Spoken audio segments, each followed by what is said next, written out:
My name is Pamela L, and I am not just a breast cancer survivor, I am a breast cancer thriver, and this is my story.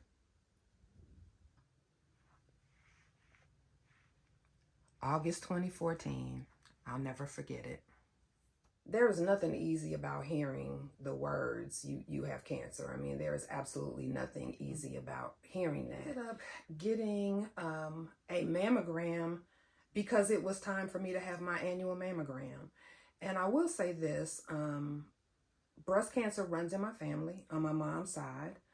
My grandmother died from breast cancer at the age of 43. I never had the opportunity to ever meet her. My mom has had breast cancer twice. And because of my family history, I was always very diligent about doing my monthly breast exams and also getting my annual mammograms. So it just so happened that it was time for my annual mammogram. And so I went in and I had my mammogram, had not felt anything, had not seen anything. And so I had the mammogram and as usual, I was just waiting to get my results in the mail, and I ended up getting a letter that said my mammogram was inconclusive. They saw something, they wanted to do a further evaluation. So my doctor made an appointment for me to come in for another diagnostic mammogram. And in that mammogram, they saw some white spots that looked suspicious, and still could not conclude at that point that it was cancer. So the next step was for me to go in and have a biopsy. So my biopsy was scheduled for probably a week or so later. I went in and had my biopsy, and the results that I got from the biopsy concluded that it was cancer. I can remember every single detail of that day. Monday morning, I was sitting in my office, and I got there early because I wanted to call my doctor as soon as the office opened up. And I called him. He got on the phone and he sounded fine, and he, asked me how my weekend was, talked about the weather. And so I started feeling pretty good, thinking that, okay, he must not be calling me with bad news. And then all of a sudden he says, we got your biopsy results, and it is cancer. You have DCIS. It's an early stage form of cancer, but we need to schedule an appointment for you to come in and for us to talk about what the next steps are. Can you say that again? Because I wasn't really sure that I had really heard what he said. And he said you had cancer, and understanding that, he's a doctor and this is what he does, I felt like he was so just matter of fact, like he was telling me I had cancer, like he was telling me what the weather was outside. I mean, you are telling me something that is changing my life, and you're telling it to me like you're talking about the weather. I went immediately into my boss's office and I said, listen, I just got some news and I've got to leave. I went home. My mind was literally racing the entire way home because I'm like, what does this mean? I mean, do I have to have chemo? I have to have radiation? Like, what do I need to do? The worst case scenario was running through my mind. I called my mom first, but then I ended up calling a good soror friend who is a doctor. And I told her what the diagnosis was, and she was able to give me some information about the type of cancer I had. And once I got that information, I went out and kind of researched on my own just to see, what this cancer was, what kind of treatment was available. I did find out pretty quickly, which did kind of relieve me a little bit, that it was a non-invasive cancer, which meant I did not have to have chemo. Radiation, I wasn't sure about. Wasn't sure about what the next steps would be because there were several options, lumpectomy being one or mastectomy being the other option. So it wasn't until I actually went in and met with my doctor and then met with an oncologist that I kind of started piecing together like what my options were going to be and what I was going to do to move forward. I had to have genetic testing. My oncologist said to me, we're going to do this genetic test. He said, but I would suggest that if your genetic test comes back positive, you should just go on and have a mastectomy. Well, at that point, I mean, the thought of losing my breast was just not something that I really wanted to deal with or wanted to accept. And fortunately, the genetic test came back and it was negative. So I was able to have a lumpectomy where I just had the tissue that was cancerous removed. And then I had to follow that up with radiation. And that was a little bit challenging because the radiation, it makes you tired. You can experience what is the equivalent of a bad sunburn in the area that you have radiation. So there were some, there were some things that I had to deal with there. The emotional and the mental was much more challenging than the physical, because I'll share this. After I had my surgery and I completed my radiation, and it was time for me to have my next mammogram, I can remember vividly driving to the facility to have the mammogram. And as I was pulling into the parking lot, I started having a panic attack. Like, I could feel my heart like racing. I was so scared. My biggest fear was, what if I go in here and I have this mammogram and they tell me that I have cancer again? That was my biggest fear. And the physical, yeah, you have scars that are constant reminders of the surgery that you've had and what you've gone through. But those scars start to heal. The emotional takes a lot longer. And what I will tell you is, it took me at least 5 years of going through my annual mammograms before I stopped panicking every single time I went to get a mammogram, while I was waiting at home, to get those results in the mail that said to me, that everything looked good and there was no, nothing found. It took me 5 years of that, and it was hard. It was really, really hard. I changed my diet. Like, I didn't eat anything that was fried. I ate foods that were healthy. I ate a lot more fruits and vegetables. I worked out 3 days a week. I tried to get at least, 6 hours of sleep, 6 hours of sleep, if not more. So I took vitamins, I took supplements. I felt like I did everything right, everything that I was supposed to be doing. I was probably the healthiest I had been in my adult life. I mean, I really, really felt like I was doing everything right. So, to find out after all of that, here we go again. I was completely blindsided. Years, and then I got to the point where I was comfortable getting my mammograms again. I stopped worrying about getting bad news. And then here at, 10 years cancer-free, I find out again that there's something on my mammogram that doesn't look right. And the whole process starts all over again. And here we are again, November 2024. Everything in my life was really going the way that I wanted to at that time. I had my annual mammogram in August of 2024, and I received in the mail, I received a letter that said, your mammogram was inconclusive. We need to have you come in and have another mammogram. And it went on to say, this isn't something to be concerned about. This happens often. We just need to do another mammogram just to see if there's anything to be concerned about. So when I got that letter, initially, I wasn't worried. It just never, ever crossed my mind that I would be going through another breast cancer diagnosis. So I went back in. They scheduled a diagnostic mammogram for me. Went in, I had the diagnostic mammogram, and again, I get a letter in the mail that says it's still inconclusive.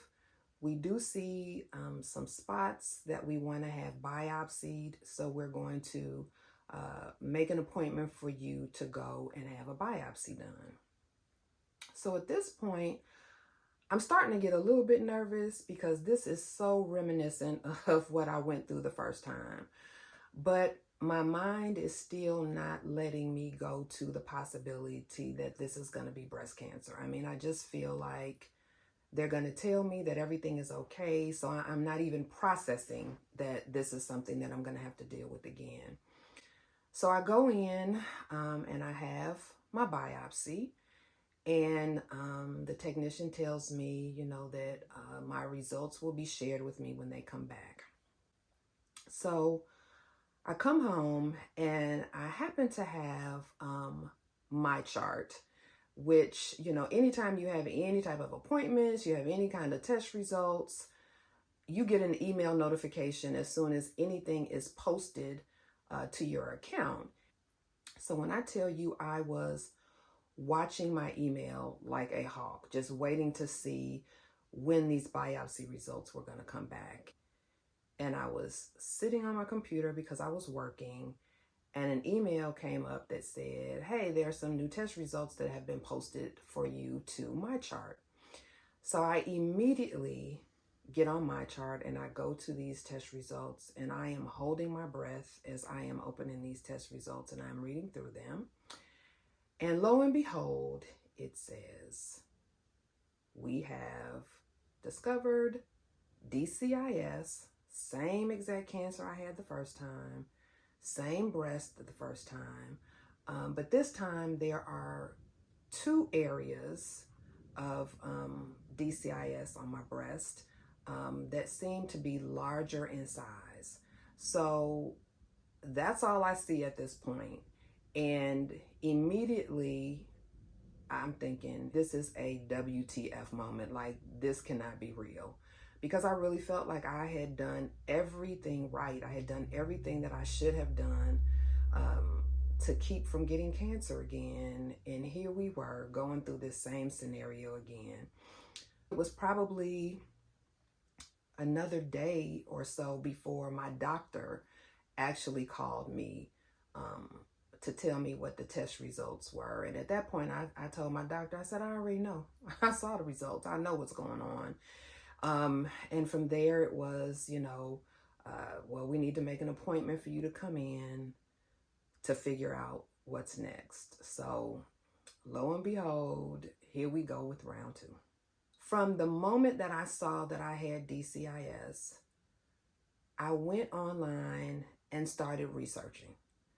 What were my options? Because having already had a lumpectomy and having already had radiation, I knew that that was probably not going to be a viable option for me the second go round.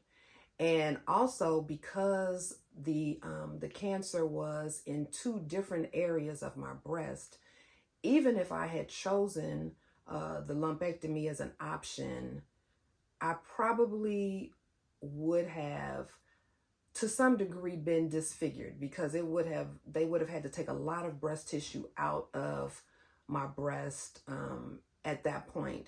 So I made up in my mind, I said, you know what?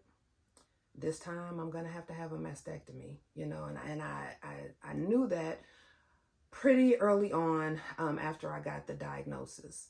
But at that point, then the conversation became one of, do I get a double mastectomy, even though the cancer is just in one breast? Do I do that as a preventative method so that I don't get breast cancer again? So do I do a double mastectomy, or do I just get a single mastectomy?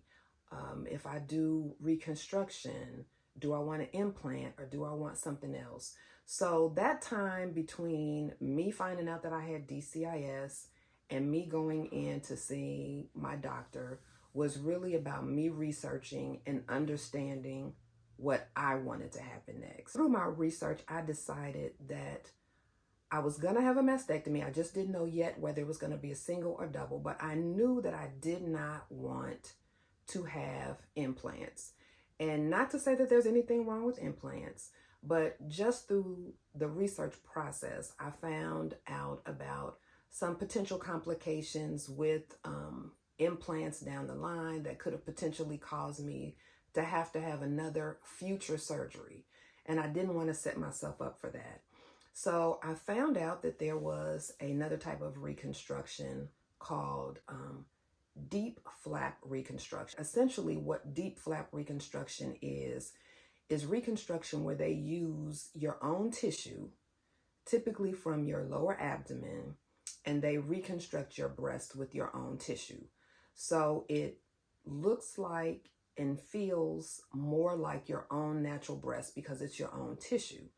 And because it's your own tissue, you don't have to have further surgery later on down the line. And so as I did my research, I said, I think this is really the option that I want to go with. And so I went into my appointment with my doctor already with an opinion about how I wanted to proceed. And I'm really glad that I did that. But he assumed that I would want to have reconstruction with an implant because that is the most typical type of reconstruction that women have. And it's also the easiest type of reconstruction for women to have. And when we started talking, I said to him, oh no, that's not what I want. And he said, okay. He said, so what do you want? And so when I told him, he was so supportive, but I'm glad that I already had kind of done my research and I was able to advocate for myself, because I would have walked out of there with a surgery planned to have implants, which was not what I wanted. I made the decision to just get a single mastectomy with the deep flap reconstruction. So at the end of the day, I kind of joke about this because, you want to try to be as positive as you can. And so for me, the positive was, and I had to laugh about this, was that I ended up getting a new breast, but I also ended up getting a tummy tuck because they took that tissue out of my lower stomach. And I ended up with that flat stomach that I had been wanting all my life that that continued to elude me no matter what I did. So I took that route. I think it was the best route for me. I have healed very well. I'm very happy with the outcome. But I would be lying if I said that the emotional side of me is still not very much present. It's almost time for me to have, another mammogram, and I'm scared. I'm scared about what the results are going to be, and I'm sure I will be scared for probably years to come. But I felt with all the information that I had, I made the best decision for me, and I just have to pray that it was the right decision. There were several things that I think really helped me get through my breast cancer diagnosis and the surgery and the reconstruction. And I would say part of it started with just a positive mindset, because even though finding out that I had breast cancer was, it was jarring. I could not believe it. I never let myself believe that this cancer was going to take me out. I just never allowed myself to believe that I would not get through this. And I will tell you, one of the things that really helped me was I kept thinking about my mom.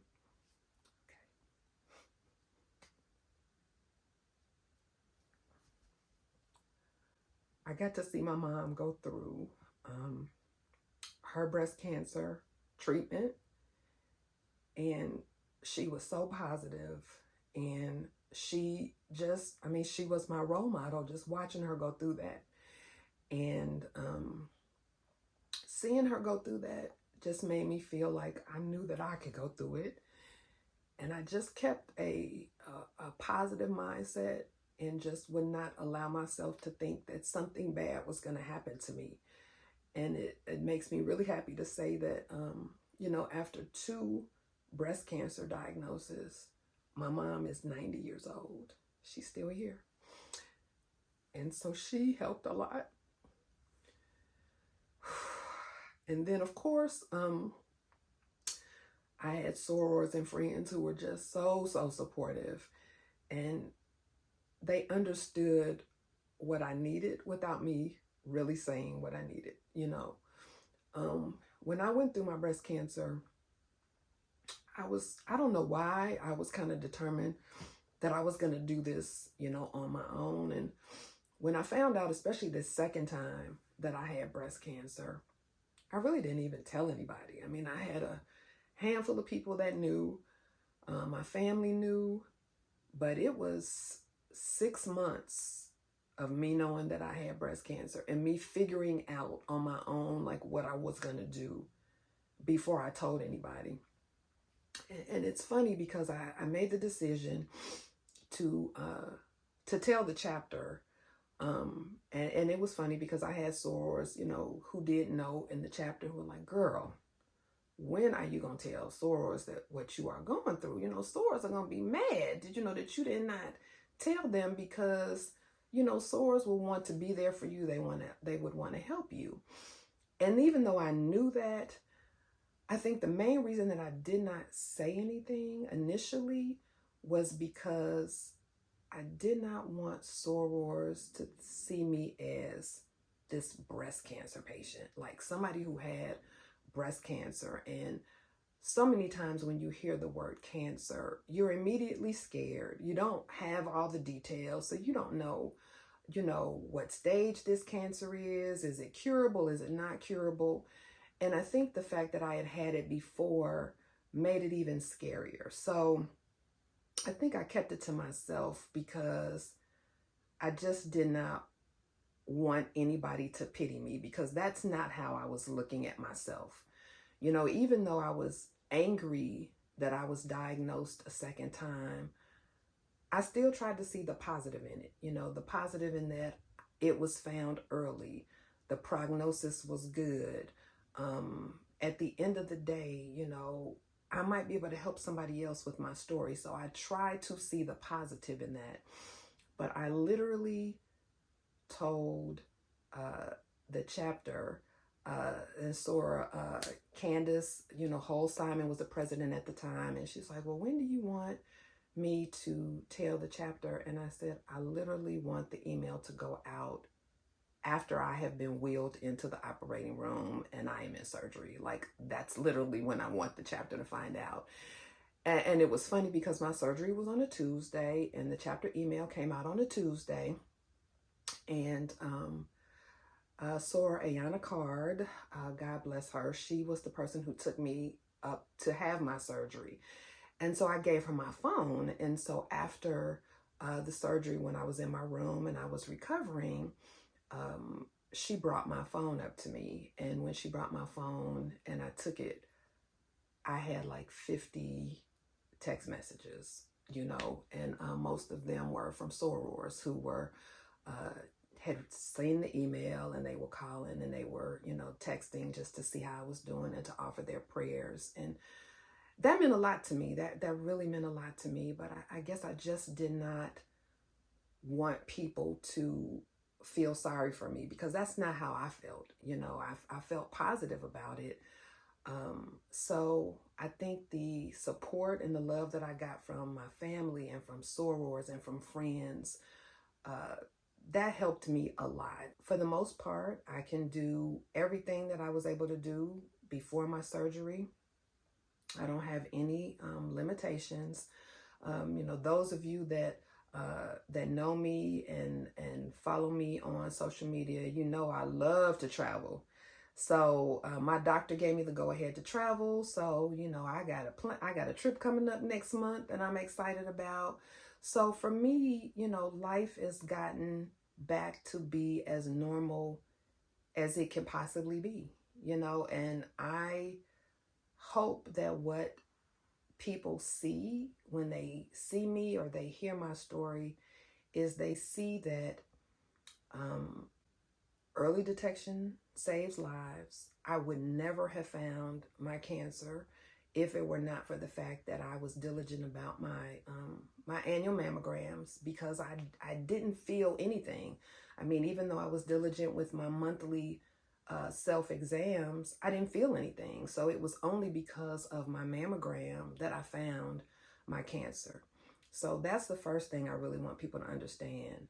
You have to be diligent about your mammograms and your breast self-exams. But the second thing that I want people to take away from my story is that there is life after breast cancer. I mean, you can still have a full, wonderful, amazing life after a breast cancer diagnosis. And listen, I plan to do this thing until the wheels fall off. I'm going to have the best life I can possibly have. And I refuse to let breast cancer be the reason that I don't. Now, the funny thing about what I would tell a soror going through this is probably very different than what I did myself. I think you need support. You know, you need your village. You need your village. And I think that the advice that I would give to a soror who found out that they had a breast cancer diagnosis is find a support group. Because I think that someone who is going through or who has gone through what you are going through is going to be so helpful to you. Surround yourself with positive people, because you're going to be scared, rightfully so. You're going to be angry, rightfully so.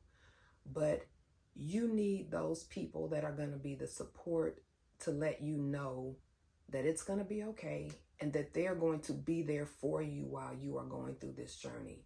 That's what you need.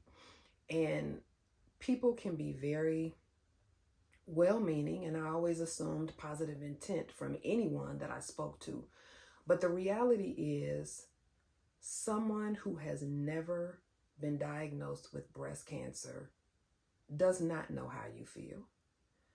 They do not understand the emotions that you are going through, because it's something that you don't understand and you can't relate to unless you have dealt with it yourself.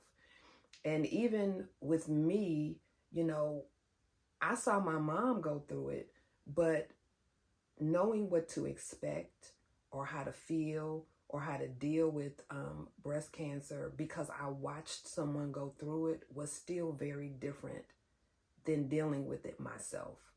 So definitely have your village. Don't be too proud to say you need help. Your village is going to be very important, and they're going to be the ones that really, really help you get through a breast cancer diagnosis. My journey in one word, it would be hope. And the reason I say that is because I was hopeful even with my diagnosis that everything would work out for me and that I would be fine. Hope also because I really truly do hope that hearing my story helps somebody else, and hope for the amazing life I plan to continue to live. So my word is hope. My breast cancer diagnosis definitely changed the way that I live my life. And I mean that to say that it's no more putting off tomorrow what I can do today. Because the reality is, tomorrow is never guaranteed. And somebody did not wake up this morning and that person had plans for tomorrow. You know, so I try to live my life now with more intention and more purpose. If it's something that I feel very strongly about and I'm passionate about, I'm going to do it. I'm not going to wait until tomorrow, because the reality is You know, it's always going to be something else you could spend your money on. It's going to always be something else you could spend your time on. But I want to spend my time and my money doing those things that mean something to me, that bring me passion, that bring me joy. And I would say another thing that this breast cancer diagnosis has done for me is make me more protective of my peace. Like at this point in my life, I don't want to deal with negativity. I don't want to deal with people that will bring me down. You know, I want to continue to live my best life, and protecting my peace is a big part of living my best life. So I would say definitely living my life with more intention, doing those things that mean the most to me and that bring me the most peace and the most joy. Those are the things that I have changed since getting my breast cancer diagnosis. What you don't know is far worse than what you know. And you could get bad news, you know, in your mammogram. But if you find out that you have cancer, you will be able to do something to treat it. If you never have a mammogram and you don't know whether you have cancer or not, you'll never be able to do anything to treat it. So the known for me is much better than the unknown. Get your annual mammogram, sorors, do your monthly breast exams, do all of those things to make sure that you stay as healthy as you possibly can. Eat right, you know, get sleep, exercise. If you have bad habits, you know, if you smoke, and stop doing that stuff, because that affects you. A lot of what my doctor shared with me is a lot of cancers that people get now are not genetically based, they're environmentally based. So control those things that you can control. But early detection is key. That's the first thing that I really want you all to understand. And the second thing is there is life after a breast cancer diagnosis. As I've said, it does not have to be the end of your story, and I refuse to let it be the end of mine. But I promise we would take the world to its feet. Move,